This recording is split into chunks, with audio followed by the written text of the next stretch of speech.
Hello guys, आज हम बात करने वाले हैं मॉनेटरिज्म के बारे में। मॉनेटरिज्म एक इकोनॉमिक कॉन्सेप्ट, एक economic idea was given by Milton Friedman. अब प्रोपोजिशंस क्या हैं मॉनेटरिज्म की? The level of nominal income is determined primarily by stock of money. तो स्टॉक ऑफ मनी जो है वो डिटर्मिन करता है level of nominal income. The long run impact of expansionary monetary policy is on price level and not on real variables. The impact of real output and employment is determined by real factors like technology, stock of capital, etc. Therefore, in Friedman's theory, long run AS curve is vertical. तो जो एक्सपेंशनिंग monetary policy का जो impact होता है long run में वो price level पे होता है and not on real variables. ठीक है, और जो रियल आउटपुट और एम्प्लॉयमेंट पे इम्पैक्ट होता है रियल फैक्टर्स की वजह से, जैसे कि technology, stock of capital. In short run time period, change in quantity of money is a dominant factor affecting both nominal and real variables. तो शॉर्ट रन में जो change in quantity of money होती है वही एक dominant factor है जो कि इफेक्ट करता है both nominal and real variables. Short run में वो रियल वेरिएबल्स को भी इम्पैक्ट करता है पर लॉन्ग रन में नहीं करता। In the short run, adjustment is influenced by both price and output, depending on the elasticity of the AS curve.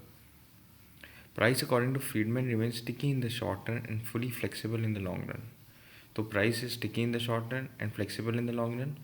And in the short run, adjustment जो है वो influenced है price और is influenced by both price and output, depending on the elasticity of the AS curve. Monetary policy affects output directly and not through the bond market by reducing interest rate and increasing investment demand. So it does not influence it through the bond market, but it affects output directly. There is a well-defined money demand function.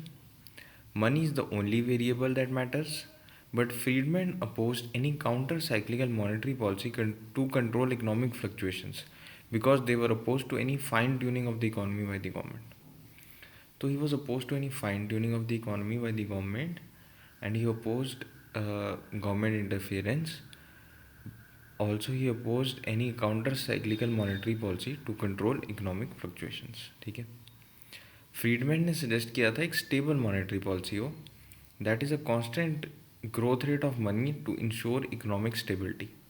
Therefore, he supported targeting money supply instead of interest rate in order to control inflation. Therefore, it acknowledged that primary responsibility of monetary policy is inflation targeting. Basically उसने कहा था कि stable monetary policy हो, constant rate of growth of money to ensure economic stability. ठीक है, तो एक constant growth rate of money supply हो जिससे कि इकोनॉमिक स्टेबिलिटी बनी रहे।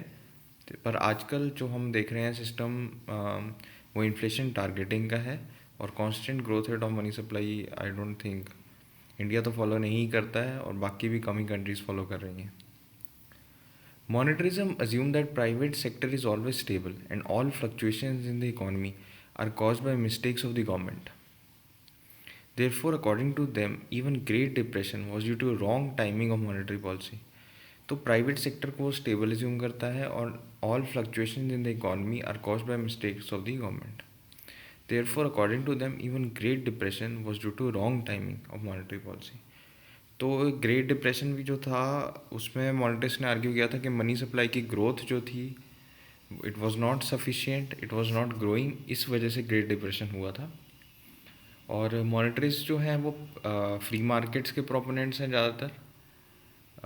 कह सकते हो आप इनको क्लासिकल और न्यू क्लासिकल से काफ़ी इनकी थ्योरी मैच करती है। तो ये है मॉनेटरिस्ट की प्रोपोजिशंस। अब Friedman's restatement of quantity theory of money. The modern quantity theory of money given by Friedman is very similar to Cambridge approach to money demand. He used the same equation as Cambridge economists, that is money demand is equal to K into P into Y. ठीक है, P is price, Y is output and K is the proportion of nominal output. उन्होंने इस equation को change करके use किया equilibrium method में M S is equal to K बार P Y. The definition of K remains the same, the proportion of nominal income that people want to hold as money, कितना वो nominal income अपने पास hold करना चाहते हैं. But Friedman introduce changes in the Cambridge theory by incorporating Keynesian demand for money theory in it. तो उन्होंने Keynesian demand for money theory भी इसके अंदर इनकॉर्पोरेट की.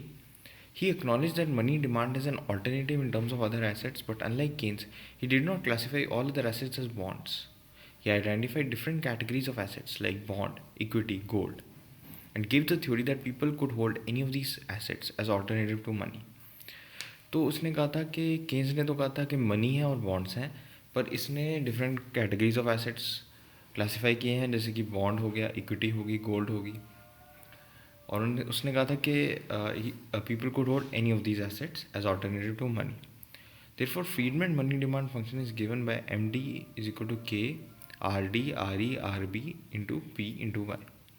तो R D refers to return on durables जैसे कि gold, R B refers to return on bonds and R E refers to return on equities. जो मनी डिमांड फंक्शन है, it is dependent on nominal income and other monetary and non monetary assets.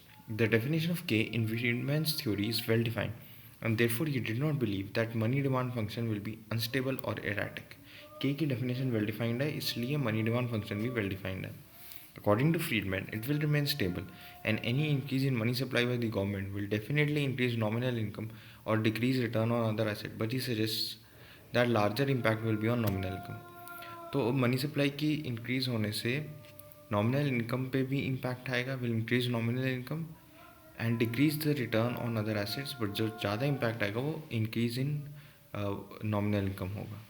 Therefore, he reiterated the quantity theory of money but went beyond considering money to be demanded only for transaction and stopped short of acknowledging speculative demand for money. In Friedman's analysis, equilibrium in money market will establish equilibrium in economy. अगर money market में equilibrium है तो economy में equilibrium है. If nominal output is less than what is needed for equilibrium in the economy, there will be excess supply of money, which will increase demand for output, and price and output will adjust to bring equilibrium in the economy. तो अगर nominal output less है than what is needed for equilibrium in the economy, then there will be excess supply of money, which will increase demand for output and price of output, and demand for output and price and output will adjust to bring equilibrium in the economy. अब इसकी criticisms क्या हैं? Data from 1960s and 1970s in the US support quantity theory, but prediction on inflation is completely not met in 1990s, and therefore this means that proof of Friedman's theory is not very sound. This is because it assumed constant velocity and constant output, both of which are not necessarily true. Monetarism has not been fully correct in explaining inflation from the supply side. Supply side inflation, especially by increase in oil price or other commodity price, results in higher inflation without any change in money supply. Therefore, monetarism could neither suggest an explanation nor remedy for supply side inflation. तो ये था monetarism guys. Thank you.